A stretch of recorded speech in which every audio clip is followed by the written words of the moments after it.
So now, Mr. Simpson, go ahead and stand.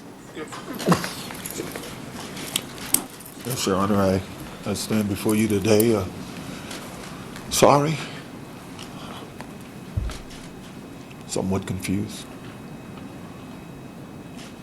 I feel apologetic to the people of the state of Nevada. I've been coming to Nevada since 1959. I worked summer jobs here for my uncle in 60 and 61, and I've been coming ever since, and I've never gotten in any trouble. People have always been fine to me. When I came here for a wedding. I didn't come here to reclaim property. I was told it was here.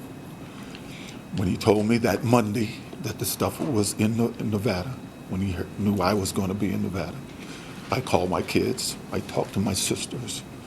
I called the Brown family, and I told them I had a chance to get some of our property back. Property that over the years we've seen being sold on the internet. We've seen pictures of ours that were stolen from our home going into the tabloids. We've called the police and asked what to do. They've told us what to try to do, but you can never find out who was selling it. And this was the first time I had an opportunity to catch the guys red-handed who had been stealing from my family. I knew these guys. I did think Mike Gilbert would be there. And I know, as they told me, the two guys there, that he was the one who did it. But I have no hatred for Mike Gilbert. In the past, as we know, you heard on the tape, Mike Gilbert tried to set me up in a porn video, tricked me into a room with hidden cameras. And they still wrote in the newspaper and the tabloids, they still had cover stories that OJ did it, even though there was no porn video, even though I didn't participate in it. I forgave Mike. I yelled at him, and I forgave him, just like I yelled at Bruce and Beardsley. And I've forgiven them. We've talked about it, Beardsley and I, the next day. And Bruce and I have hugged and talked about it. His kids have called me since this. We've apologized to each other. The only person I requested to help me here was Mr. Stewart. I did request him. I needed his car. I asked him if he had some guys to help me remove these things from the room. I didn't ask anybody to do anything but to stand behind me, allow me to yell at these guys, and then help me remove those things. And if they wouldn't let me remove them, we would call the cops on them, because I felt that they were wrong. They had turnover orders, and they hadn't turned over some of these things that were both garnishable and things that were not garnishable. I didn't want them to yell at them. I think Mr. McClintock in the previous trial said that I didn't ask them to yell at anybody.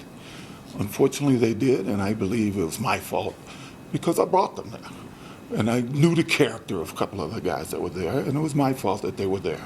But in no way did I mean to hurt anybody, to steal anything from anyone.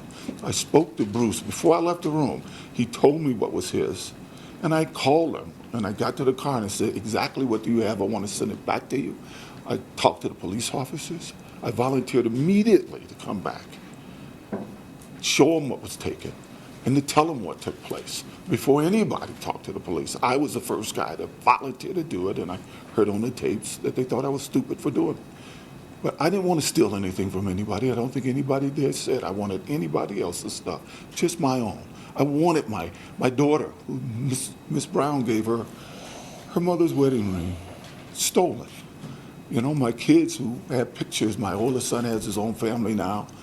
He wanted the picture in the Oval Office with Gerald Ford when he was 5 years old. Stolen. All of these things are gone. My family knew what we were doing. And I don't want to hurt Bruce. I didn't want to hurt any of these guys. I know these guys. These guys have eaten in my home.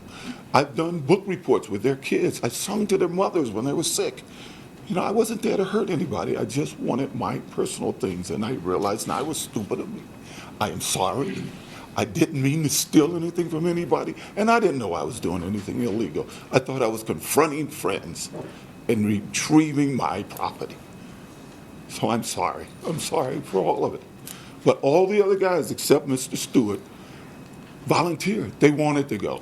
Mr. Stewart is the only person that I asked, would he come to help me? All the rest of them, when they found out, they volunteered. Come on, let us go. One of them wanted to be the security guy. He claimed he was a security guy. But I didn't mean to hurt anybody, and I didn't mean to steal from anybody. Thank you. Thank you. Okay,